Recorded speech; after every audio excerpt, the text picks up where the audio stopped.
Hello everyone, Nika here with your Daily Neuro Nugget. I hope you're having a fabulous Wednesday, by the way. As I like to say, it's all downhill from here. So keep your chin up and keep it moving. It's easy. Life is easy. And if it's not, we can make it better by trying to stay positive. So just as we move ahead, keep that in mind.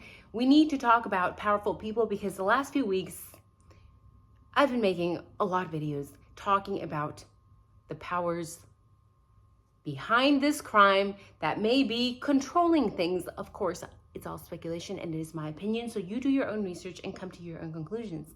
It is very hot here in Chicago, so no fancy herbal tea today. I'm just drinking regular plain water, room temperature. So if you are drinking an herbal tea, please share what you are drinking with me. It's kind of nice to do role reversal every now and then, and you guys can give me tips too. What's your favorite tea? What do you like to drink?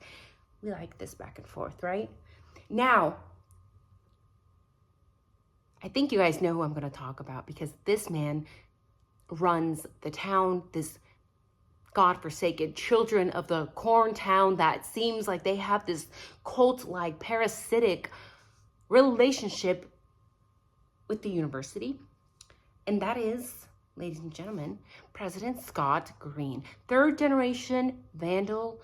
He claims to be a vandal at heart. We see him trying to fit in, wearing the t-shirts, doing this out there, being with the students, trying to get involved. Is he faking it? I don't think so. I think he's just a good salesman. Now, this man is very secretive. I think he knows how to stay private. I can understand that. I'm a very private person myself. So the little bits of information that we are able to gather from him online, I think are very important. I was able to find that, yes, he is married to Gabriella. Gabriella Green is balling out of control. She makes a lot of money. She is a project manager for interior design in New York. We don't know where she lives. Does she live in New York? Is she in Idaho? I don't know. But Green did mention that he has 2 adult children by the name of Nicholas and Christine. I was not able to find any information on these 2 children, these adult children. The first thing I can think of is, okay, how old are they? Are they 18 or are they 40? I have a feeling, this gut feeling, and it may be wrong, and that's okay, because gut feelings can be wrong, by the way, that his children are probably 4th generation vandals, and it would be interesting to know if they attended the university, and if they did, I would want to know, are they in fraternities? Are they in sororities? And if so, which ones? Because that could also paint a very different picture. Now, this man is powerful. He is heavily involved and has been heavily involved in this IDAHO4 crime since day one. First of all, why is this man so immersed in this crime? And why is he so involved with Moscow Police Department? Why? That is abnormal. It is abnormal. And he has not only a massive net worth. This guy is a lawyer. His father was a lawyer and attended Harvard. They are also very, very financially stable. But he also has what seems like very powerful political ties. I found an article where Senator Carl Crabtree is saying Green is going to do great as a salesman of U of I. And he gave him $7 million to start this scholarship for University of Idaho to allegedly try to get more students, especially rural students, to join the university. So lots of money exchanges that seem to be going on from politicians, including this Senator Carl Crabtree, to Mr. Green. Is it one of the situations where you do this for me and I do that for you? Or is this a regular scholarship procedure? Do they know each other outside of this? Now, Green has deep roots. He has even mentioned that his grandfather was the athletic director of U of I. So I think his roots go much deeper than he wants us to see. But what is crazy in all of this is that we have this billionaire who continues to profit off a horrible crime And I'm not sure how to feel about that. I guess somebody could say I'm a hypocrite because I'm here making, $30 a month because I'm uploading or whatever. I'm technically also profiting off a crime, right? Because we're talking about that. But this man literally wrote a book on how to deal with a crisis. But the last chapter of his book is talking about IDAHO4. And he said some things that don't make any sense to me in that book, okay? He goes on to say that he was briefed by the police department multiple times a day.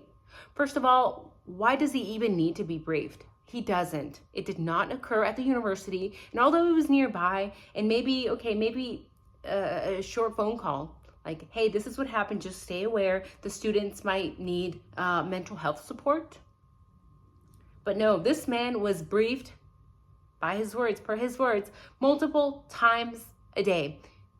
And then he goes on to say that they did not actually give him any details about the investigation. I think he's doing this to cover himself, to put it out there and say, I don't really know anything of what's going on. I was just meeting with them multiple times a day. But it's like, what were they telling you then? Because it doesn't make sense to be meeting with the cops multiple times a day. They're not telling you anything about the investigation. Come on, Mr. Green. Do you really think that us non-vandals are this stupid that we cannot see right through your lies?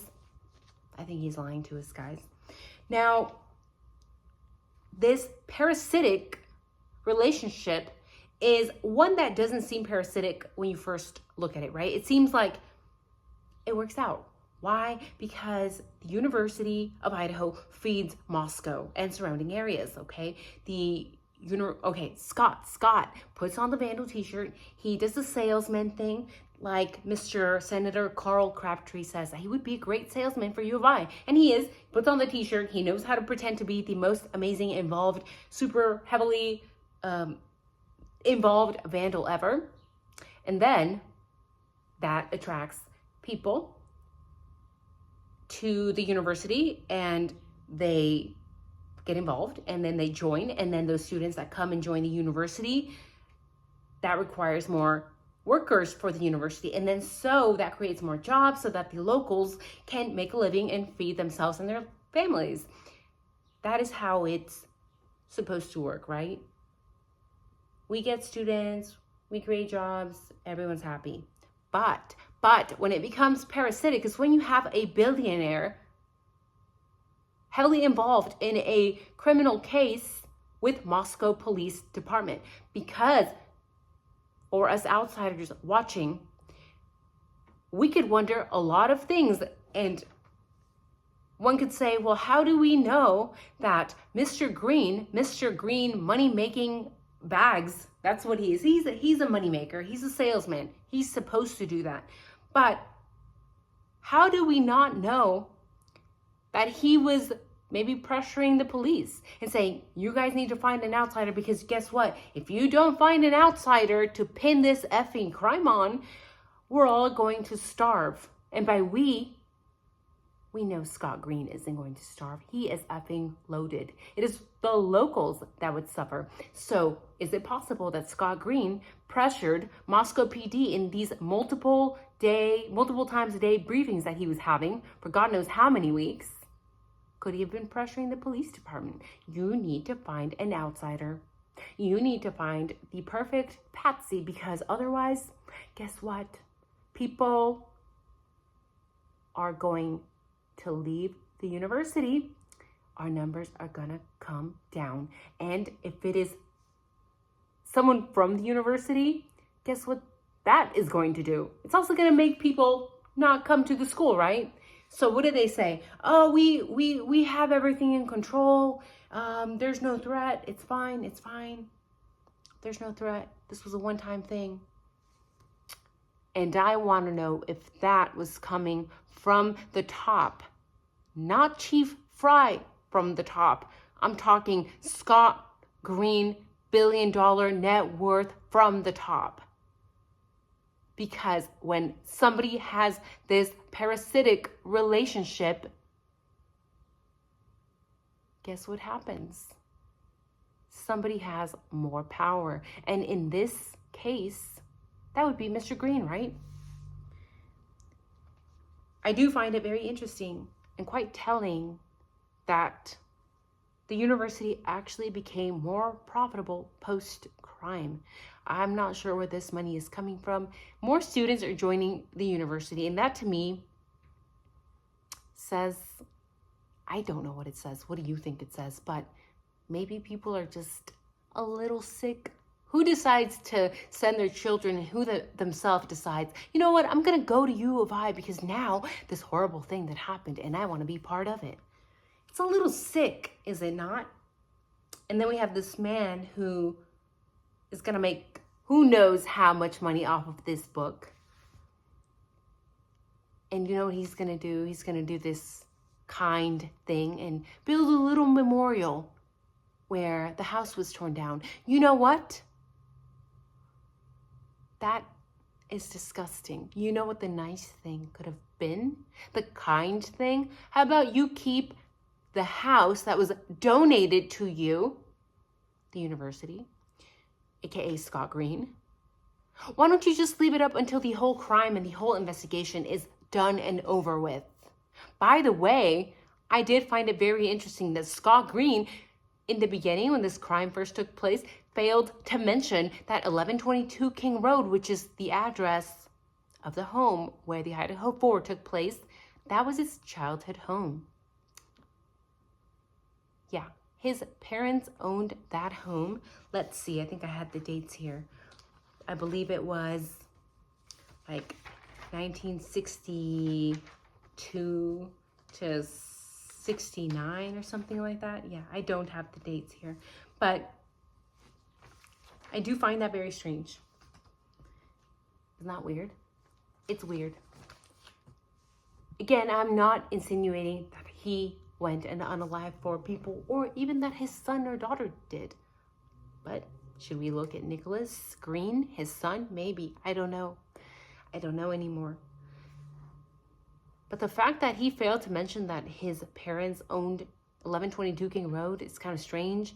But at the same time, it's not, because why would he, right? Why would he tell us that, knowing very well that would paint him in a very odd light, in a very odd way? It just, again, these coincidences that continue to pop up and have been popping up since the beginning of this crime. Let me know down in the comments, what do you think about a billionaire profiting off a horrible crime? And do you think that because this man is so financially loaded and extremely involved, not only in the University of Idaho, but also we know that he has several political ties, is he may be getting pressure from senators? And then the stress rolls downhill, right? He gets pressured from senators. Senators pressure him. He pressures the police department. Police department, aka Chief Fry, pressures his minions, and somebody ends up maybe planting a sheath. Not saying it happened, not saying it didn't. We were not there. Speculation, speculation, speculation. I will not get sued. That's it for the day, guys. Have a wonderful day. Let me know what you think of this video. Let me know if you think Scott Green was pressuring Moscow PD or WSU to find the perfect Patsy. If you think that, leave a 1 in the comments down below. And if you think he is like the perfect angel and there's no way that he could do such a horrible thing, that he just went on about his merry way, leave a number 2, please. That's it for the day. Yeah, that's it. Have a good one. Bye-bye.